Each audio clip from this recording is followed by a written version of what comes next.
Suresh Rathi securities की तरफ से आज बुधवार 22 जनवरी के दिन आप सभी का स्वागत है। एक कॉर्पोरेट इंडिया की तीसरी तिमाही की आय आज आने वाली है। HDFC bank, HUL, Pidilite, BPCL, Polycab, persistent systems, Coforge, Tata communications. 2 अक्टूबर से दिसंबर तिमाही Q3 FY25 के लिए नेट प्रॉफिट में 57% साल दर साल गिरावट के बाद जोमैटो को कल के कारोबार में 10% से अधिक की गिरावट के साथ हार का सामना करना पड़ा। क्रमिक रूप से लाभ में 66.5% की गिरावट आई। 3 डिक्सन टेक्नोलॉजीज ने दिसंबर तिमाही Q3 FY25 में उम्मीदों से बेहतर प्रदर्शन और मजबूत वृद्धि दिखाने के बावजूद 14% की दर्ज की। कंपनी का मोबाइल और electronics manufacturing services EMS division Q3 के दौरान कंपनी की वृद्धि का प्राथमिक इंजन बनकर उभरा। बढ़े हुए मूल्यांकन के बीच भारी प्रॉफिट बुकिंग को दोषी ठहराया गया। 4 ICICI प्रूडेंशियल लाइफ इंश्योरेंस ने तीसरी तिमाही के मुनाफे में 43% की उछाल दर्ज की, जो नई पॉलिसी बिक्री से उच्च प्रीमियम के कारण हुआ। जीवन बीमाकर्ता ने 31 दिसंबर को समाप्त तिमाही के लिए 326 करोड़ रुपए का स्टैंड अलोन लाभ दर्ज किया, जबकि एक साल पहले यह 227 करोड़ रुपए था। 5 L&T फाइनेंस Q3 परिणाम। दिसंबर 2024 Q3 FY25 को समाप्त तिमाही के लिए समेकित शुद्ध लाभ में साल दर साल YOY 2% की गिरावट आई, जो शुद्ध ब्याज मार्जिन NIM पर दबाव और हानि लागत में वृद्धि को दर्शाता है। Market trends. वैश्विक संकेत सकारात्मक हैं।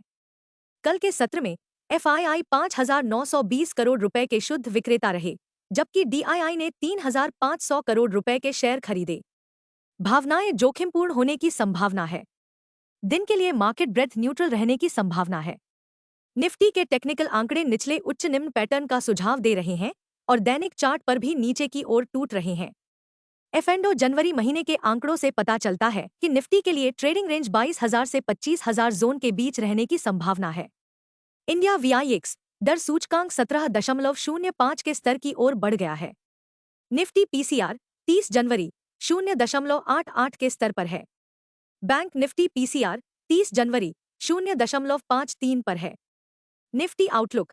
निफ्टी के सावधानी से कारोबार करने की संभावना है, क्योंकि कल का कारोबार 23,000 के मनोवैज्ञानिक स्तर से नीचे चला गया था। निफ्टी और बैंक निफ्टी के बारे में तकनीकी जानकार क्या कहते हैं।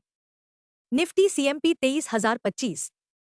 निफ्टी पर सबसे बड़ा सपोर्ट 22,751 अंक पर ही है। तत्काल हर्डल 23,427 अंक पर ही है। दिन के लिए रेंज 22,900 और 23,200 के बीच रहने की संभावना है। दिन के लिए आउटलुक न्यूट्रल है। Bank Nifty CMP 48,571। Bank Nifty का सबसे बड़ा सपोर्ट अब 46,100 अंक पर ही है। बैंक निफ्टी का सबसे बड़ा रेजिस्टेंस अब 49,650 अंक पर बंद हुआ है। बैंक निफ्टी की दिन की रेंज 48,000 और 49,000 के बीच रहने की संभावना है। दिन के लिए आउटलुक न्यूट्रल है। हमारा आज का अनुमान है कि दलाल स्ट्रीट में अस्थिरता ही पसंदीदा विषय बनी रहेगी। हम ऐसा इसलिए कह रहे हैं क्योंकि ट्रंप की दूसरी पारी में एकमात्र निश्चित चीज अनिश्चितता होगी। 2025 में अधिक अस्थिरता की उम्मीद करें, या यूं कहें कि यह अस्थिरता और अस्थिरता होगी। इसका दोष अमेरिकी राष्ट्रपति डोनाल्ड ट्रंप पर है, जिन्होंने डीडॉलराइजेशन प्रयासों को लेकर ब्रिक्स देशों पर 100% टैरिफ लगाने की धमकी दी है। सबसे बड़ी बाधा विदेशी संस्थागत निवेशकों का रिकॉर्ड पलायन।